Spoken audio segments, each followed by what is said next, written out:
Aleloia, voninahitra ho an'Andriamanitra irery ihany a. Mbola faly miarabanareo eran-tany aho amin'ny anaran'i Jesosy Tompo anio alarobia faefatra ry ava-malala ao amin'ny Tompo. Alohan'ny hijoroako vavolombelona foy aminao a, dia manasanao hiara hivavaka amiko aho ametrahantsika zao fotoana zao eo anatrin'i Jesosy Tompo. Hiara hivavaka isika Tompo. Jesosy malala o, ianao no asandratra, ianao no deraina, ka misaotra Jesosy satria mbola nomenao fotoana izay Jesosy io, afahanay Jesosy io, miantso ny anaranao. Jesosy Tompo, mangataka aminao Tompo malala o, raha nandratra anao indray a Jesosy io, eo anatrehan'izao tontolo zao Tompo malala o, dia mangataka ny fiarovanao mahery. Ka ny ranao andrakotra ahy sy ny ankohonako Jesosy io, sy ny zanakao rehetra eran-tany Jesosy io, satria anao lay tompo ny tompo sy mpanjaka ny mpanjaka. Rakofy eo ambanin'ny tana maherinao a Jesosy malala o, ary amin'ny anaranao Jesosy no andidiko sy androahako ny asa maty Satana, zanatsipika izay mitady alefany, dia adorako amin'ny ranao zany Jesosy, tsy ambinina, tsy manan-kery, tsy manam-pahefana amiko izany, fa mivelany andavaky ny elo izany. Ka mangataka aminao Jesosy io, ka ianao Tompo no manda afo manodidina anay zanakao tsiraray avy Jesosy. Tompo malala o, mangataka ny fanahy masinao. Ka ianao fanahy masina no hiteny amin'ny alalako. Ka fanahy masina o, hiety ambany dia ambany, ka raisy ny kontrola ny tenako manontolo. Ka koanao fanahy masina o, ampisokatra ny masom-panahy ny zanakao tsiraray avy, mba tsy ho varom-bariana intsony, fa hiverina aminao Tompo, satria efa ho avy ianao Jesosy, efa ho avy ianao Jesosy io, satria zava-poana ny fiainanay, zava-poana ny eto amin'ity tany ity, fa ny aminao no maharitra mandrakizay. Ka misaotra Jesosy malala o, ny voninahitra dia ho anao irery ihany. Aleloia, amen. Ry ava malala ao amin'ny Tompo, alohan'ny hijoroako vavolombelona dia misy tenin'Andriamanitra ao amin'ny bokin'ny Apokalipsy. Io zany no ambarako rehefa avy eo ny amin'ny zavatra nasehon'ny Tompo tamiko zany zavatra izay ambarany atao amin'ny teny zany no nasehon'ny Tompo tamiko zany tanatin'ny fahitana. Dia aovakintsika ao amin'ny bokin'ny Apokalipsy toko 12, andininy 7 ka hatramin'ny 10 no ovakintsika zany. Hatramin'ny andininy 7 no ovakintsika jantsika treo Ovakiko ny teny amin'ny anaran'i Jesosy Tompo zany Apokalipsy toko 12, andininy 7 ka hatramin'ny 10. Ary nisy ady tany an-danitra, i Mikaela sy ny anjeliny dia niady tamin'ilay dragona, ary niady ilay dragona mba amin'ny anjeliny, nefa tsy naharesy sady tsy nisy toerana ho azy intsony tany an-danitra. Ary nazera ilay dragona lehibe, dia ilay menarana tranainy izay atao hoe devoly sy Satana, izay mamitaka izao tontolo izao. Nazera tamin'ny tany izy, ary ny anjeliny koa dia niaraka nazera taminy. Amen. Ajanoko hatreo. Ry havana, eto ny tenin'Andriamanitra dia manambara ny amin'ny andro farany hoe nisy ady tany an-danitra. Ry havana, nisy ady tany an-danitra. I Mikaela izany, anjely izy io, no niady tamin'ilay dragona. Zany hoe i Mikaela sy ireo anjeliny niady tamin'ny dragona sy ireo anjeliny. Anjely ratsy zany ny anjelilay dragona.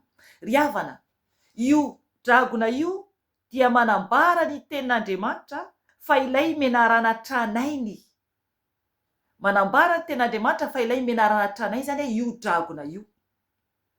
Ry havana, resy izy io, efa resy moa izy fa amin'izao izy mbola mandehandeha eny amin'ny rahoanlanitra eny. Mazava tsara ny tenin'Andriamanitra, mbola eny ambony eny izy zany, eny ambony eny an-danitra eny. Ry havana, ary ety an-tany koa izy. Ry havana, io dragona io ilay menarana tranainy, io izany ilay mamitaka antsika zanak'olombelona. Ry havana, hita amin'ny fanahy izy io, rehefa nomeny Tompo fanomezam-pahasoavana ianao. Ny zavatra niseho ry havana dia izao. Tamin'ny zahako tany amin'ny Toby dia nisy zany ny fotoana sabata anankiray izay fotoana zany ivavana moa zany andro sabata. Dia no nefa nivory zany izahay nivavaka. Dia teo amin'ny fotoana zany fibebahana. Teo fotoana fibebahana dia no nefa nibebaka zany izahay, dia tao anatin'izay zany a aorinan'io androka devoly. Ry havana, no nefa nibaiko ny fanahy masina dia ny teny aho zany tamin'ny mpanompon'Andriamanitra izay ao anatin'ny délivrance zany a dia ny teny tamin'izy ireo zany tonga de hanomboka zany ny amin'ny délivrance zany a, zany hoe andalo amin'ny fo be zany, andalo an'olona rehetra zany a no délivrance ho atao zany amin'io. Zavatra niseho dia niteny koa fanahy masina zany tamiko hoe mbola miandry kely zany teo ampandolehana ihany zany no mbola nijanona zany de nikipy ny masoko amin'io satria mbola anatin'ny fanahy mihitsy zany, ao amin'ny fanahy mihitsy zany amin'io fotoana io. Ry havana, no nefa nanomboka nandroaka devoly ireo mpanompon'Andriamanitra zay ao anatin'ny fanaovana délivrance zany dia zavatra niseho napahita ahy fahitana zany ny tompo. Hitako ry havana dragona mainty izy io ny tapany ambany no hitako, manomboka eo amin'ny tapany ambany kely ny valahany eo zany, manomboka eo amin'ny valahany eo zany no hitako zany, eo ambany kely ny lamosiny zany no fahazahoako azy zany dia hitako zany izy io mamindra. Ry havana, dragona ngeza be izy io. Izaho mandohalika eo ambany eo dia hitako izy io mandalo avy eo amin'ny côté ankavia zany satria misy olona zany lavidavitra kely anahako zany eo amin'ny ankavia, dia mandalo zany io dragona io mamindra miadana be mihitsy izy io. Ny tongo le ngeza be maintimainty be no hitako zany sy ilay tapany zany hatreo amin'ny tapany zany